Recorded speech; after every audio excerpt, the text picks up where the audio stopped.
The rain hammered against the windows of our little cottage in the Cotswolds, each drop a painful reminder of the storm brewing inside me. For years, Alaric, a 46-year-old architect, had poured my heart and soul into building a life with Bronte. We'd met in London, a whirlwind romance amidst the city's vibrant chaos, and soon escaped to this idyllic countryside haven, dreaming of a quiet life filled with love and laughter. I should have known better than to trust in fairy tales. It started subtly, almost imperceptibly. Bronte, a vibrant and outgoing marketing executive, began working late more frequently.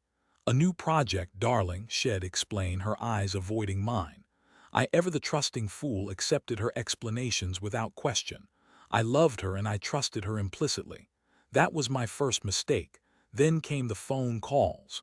Whispered conversations taken in the garden, away from my ears. She'd quickly end them when I approached, a nervous laugh escaping her lips. "Just work stuff, Alaric," she'd say, too quickly, too brightly. My unease grew, a nagging feeling that something was terribly wrong. I tried to dismiss it, to convince myself that I was being paranoid, but the seed of doubt had been planted and it began to fester. The final straw came during our anniversary trip to Edinburgh. We'd planned it for months, a romantic getaway to celebrate our decade together. But Bronte was distant, preoccupied. She spent hours on her phone, her fingers flying across the screen, a secretive smile playing on her lips. One evening, while she was catching up on work in the hotel lobby, I decided to surprise her with a small gift I had purchased. As I approached, I saw her, not working but engrossed in a video call. The man on the other end was laughing, his eyes filled with an intimacy that chilled me to the bone. I couldn't hear what they were saying, but I didn't need to. The look on her face, the way she leaned towards the screen, the sheer joy radiating from her, it was all the confirmation I needed. I retreated, my heart pounding in my chest, the gift clutched tightly in my hand. I spent the rest of the night tossing and turning, replaying the image in my mind, the realization hitting me like a physical blow. My Bronte, the woman I loved, the woman I had built my life with, was betraying me. The next morning I confronted her. The words caught in my throat, a lump of pain and disbelief. "Who was that man, Bronte?" I asked, my voice barely a whisper. She paled, her eyes widening in panic. "What man? I don't know what you're talking about," she stammered, her voice shaking. "Don't lie to me, Bronte," I pleaded, my voice cracking with emotion. "I saw you last night in the lobby." She finally broke down, tears streaming down her face. "It just happened, Alaric," she sobbed. "It didn't mean anything. Who is he?" I demanded, my voice rising. "His name is Finley," she whispered, avoiding my gaze. "He's a colleague from work, Finley." The name felt like a brand on my soul. I didn't know him, but I hated him with every fiber of my being. "How long has this been going on?" I asked, dreading the answer. "A few months," she admitted, her voice barely audible. "A few months." My world crumbled around me. Everything I thought I knew, everything I believed in, was a lie. The woman I loved had been living a double life, betraying my trust, shattering my heart. We spent the rest of the trip in silence, the chasm between us growing wider with each passing moment. When we returned home, the cottage felt like a prison, the walls closing in on me, suffocating me with the weight of her betrayal. I couldn't sleep, I couldn't eat, I could barely function. The pain was all-consuming, a constant ache in my chest. I replayed our life together in my mind, searching for clues, for signs that I had missed. Had I been blind? Had I been so caught up in my own world that I hadn't noticed her unhappiness? I blamed myself, I blamed her, I blamed Finley. I blamed the world for its cruelty.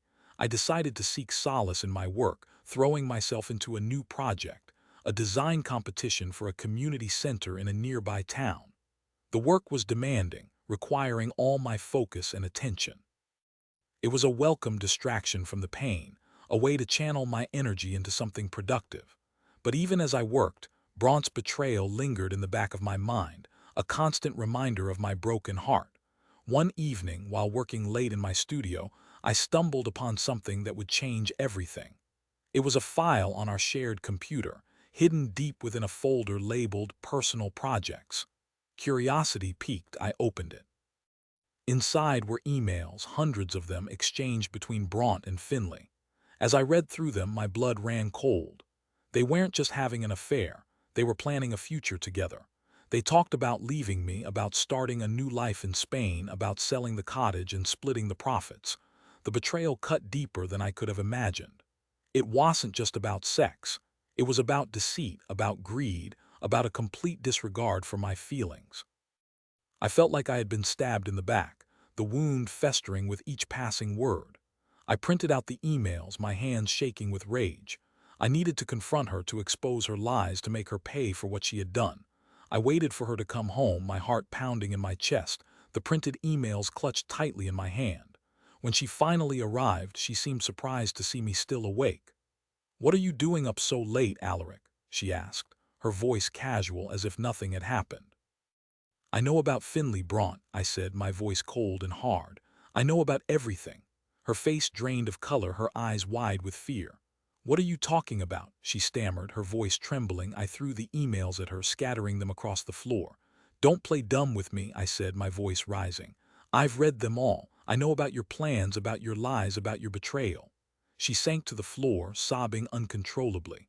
"I'm so sorry, Alaric," she cried. "I didn't mean for it to happen." "You didn't mean for it to happen," I scoffed. "You planned it, Bronte. You meticulously planned it every step of the way." She tried to defend herself, to offer excuses, but I wouldn't listen. I had heard enough lies. "I want you out of my house, Bronte," I said, my voice firm. "I want a divorce, and I want you to leave this cottage and never come back." She begged me to reconsider, to give her another chance, but my mind was made up. I couldn't forgive her, I couldn't forget her betrayal. Our life together was over. She left the next day, taking only a few belongings with her. As I watched her drive away, a wave of emotions washed over me: sadness, anger, relief. I was free, but I was also alone. The cottage felt empty without her, filled with ghosts of our past. I spent the next few weeks in a haze, going through the motions, trying to piece my life back together. The divorce was messy, filled with legal battles and bitter accusations. Bronte tried to claim half of everything, but I fought her every step of the way. I presented the emails as evidence of her infidelity, and the judge ruled in my favor. She received a fraction of what she had hoped for. As I navigated the complexities of the divorce, I found unexpected support from an old friend, Meredith, a landscape architect I had known since university. Meredith had always been a steady presence in my life, a source of wisdom and encouragement. She listened patiently as I poured out my heart, offering words of comfort and understanding. Over time, our friendship deepened, and I found myself drawn to her warmth and intelligence. She was everything Bronte wasn't: honest, loyal, and compassionate. Meanwhile, I learned that Finley, Bronte's lover, was married with 2 children. I felt bad for his wife, Ian, who was completely unaware of his affair. After a bit of soul-searching, I decided to do what I thought was right. I sent Ian an anonymous email with the emails between Bronte and Finley attached. I didn't know what she would do with the information, but I felt she deserved to know the truth. A few weeks later, I received a message from Ian thanking me for revealing the truth. She had confronted Finley, and he had admitted to the affair. She was devastated but determined to move on with her life. I felt a sense of satisfaction knowing that I had helped her escape a toxic relationship. As the months passed, I began to heal. The pain of Bronte's betrayal lessened, replaced by a growing sense of hope. I focused on my work, pouring my energy into the community center project. The design was well received, and I won the competition. The project became my passion, a way to give back to the community and create something meaningful. I also started spending more time with Meredith, exploring the Cotswolds, sharing meals, and laughing together. Our connection deepened, and I realized that I was falling in love again. One sunny afternoon, while hiking through the rolling hills, I stopped and turned to Meredith. "I know it's soon," I said, my voice filled with emotion, "but I can't imagine my life without you. Meredith, will you marry me?" Her eyes widened in surprise and then filled with tears. "Yes, Alaric," she said, her voice choked with emotion. "Yes, I will." We embraced, the warmth of the sun on our faces, the promise of a new beginning in our hearts. A year later, we were married in a small ceremony in the garden of the cottage. It was a simple affair, surrounded by close friends and family. As I looked at Meredith, standing radiant in her white dress, I knew that I had found true love. Bronte's betrayal had been a painful chapter in my life, but it had also led me to something beautiful, something real. I had learned a valuable lesson about trust, forgiveness, and the importance of cherishing those who truly love you. However, the story doesn't end there. A few months after Meredith and I were married, I received a strange letter in the mail. It was postmarked from Spain and had no return address. Intrigued, I opened it. Inside was a single photograph. It was a picture of Bronte looking gaunt and miserable, standing outside a small, run-down apartment building. Next to her was Finley, his face etched with bitterness. They looked like they had aged 10 years in the past year. On the back of the photo was a single word: karma. I felt a pang of sympathy for them, but it was fleeting. They had made their choices, and they were now living with the consequences. I showed the photo to Meredith, and we both agreed that it was best to move on and not dwell on the past. We burned the photo in the fireplace, symbolically releasing ourselves from the negativity and pain that Bronte and Finley had brought into our lives. Meredith and I continued to build our life together, filling it with love, laughter, and shared dreams. We traveled the world, explored new cultures, and supported each other's passions. The community center project was a resounding success, becoming a vibrant hub for the town. I found fulfillment in my work, and I cherished every moment with Meredith. One evening, while sitting by the fire, I reflected on my journey. I had experienced heartbreak and betrayal, but I had also found love and happiness.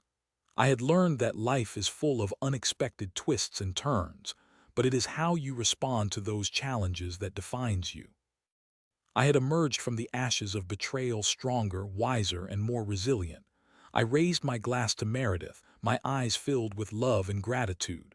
To us, I said, my voice filled with emotion. To a life filled with love, happiness, and endless possibilities. She smiled, her eyes sparkling with joy. To us, she echoed, clinking her glass against mine. And as the fire crackled merrily in the hearth, I knew that I had finally found my happy ending. As the years turned into decades, Meredith and I remained inseparable. We watched our friends and family grow, celebrated milestones, and supported each other through life's challenges. Bronte and Finley faded into distant memories, their names rarely spoken, their impact on my life diminished to a mere footnote. One day, while volunteering at the community center, I received a phone call. It was from a lawyer in Spain. He informed me that Bronte had passed away from a sudden illness. Finley, he said, was destitute and alone, living in poverty. He was contacting me because Bronte had left a letter for me in her will. Intrigued, I asked the lawyer to send me the letter. A few weeks later, I received a small, worn envelope. Inside was a handwritten letter from Bronte. As I read her words, I felt a mix of emotions: sadness, regret, and a strange sense of closure. "Alaric," she wrote, "I know I hurt you deeply. I made terrible choices, and I am sorry for the pain I caused you. I want you to know that I never stopped loving you, but I was foolish and selfish. Finley and I thought we could find happiness together, but we were wrong. Our relationship was toxic, filled with bitterness and resentment. We destroyed each other. I hope you can forgive me someday. I know I don't deserve it, but I need you to know that I regret everything. I hope you have found happiness, Alaric. You deserve it.